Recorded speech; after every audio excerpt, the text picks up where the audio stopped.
ഓം ശാന്തി. അവ്യക്ത ഇഷാര. डेट मार्च 15. आपका बोल और स्वरूप दोनों साथ साथ हो. बोल स्पष्ट भी हो, उसमें स्नेह भी हो, नम्रता, मधुरता, सत्यता भी हो, लेकिन स्वरूप की नम्रता भी हो. इसी स्वरूप से बाप को प्रत्यक्ष कर सकेंगे. താങ്കളുടെ വാക്കുകളിലും സ്വരൂപത്തിലും രണ്ടും ഒപ്പത്തിനൊപ്പമായിരിക്കണം. വാക്കുകളിൽ സ്പഷ്ടതയുണ്ടായിരിക്കണം, സ്നേഹമുണ്ടായിരിക്കണം, വിനയമുണ്ടാകണം, മധുരതയും ഉണ്ടാകണം, അതോടൊപ്പം തന്നെ സത്യതയും ഉണ്ടാകണം. എന്നാൽ സ്വരൂപം എപ്പോഴും നമ്രതയുടേതായിരിക്കണം. ഇതേ സ്വരൂപത്തിലൂടെയാണ് ബാബയെ പ്രത്യക്ഷപ്പെടുത്തുവാൻ കഴിയുക.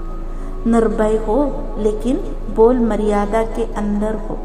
നിർഭയം ഉള്ളവരായിരിക്കണം, എന്നാൽ വാക്കുകൾ മര്യാദക്കുള്ളിലായിരിക്കണം. ഫിർ ആപ്കെ ശബ്ദ കടേ നഹി മീട്ടെ ലഗേക. അപ്പോഴേ താങ്കളുടെ വാക്കുകൾ കടുപ്പമുള്ളതായിരിക്കുകയില്ല, പകരം മധുരതയുള്ളതായി തീരും.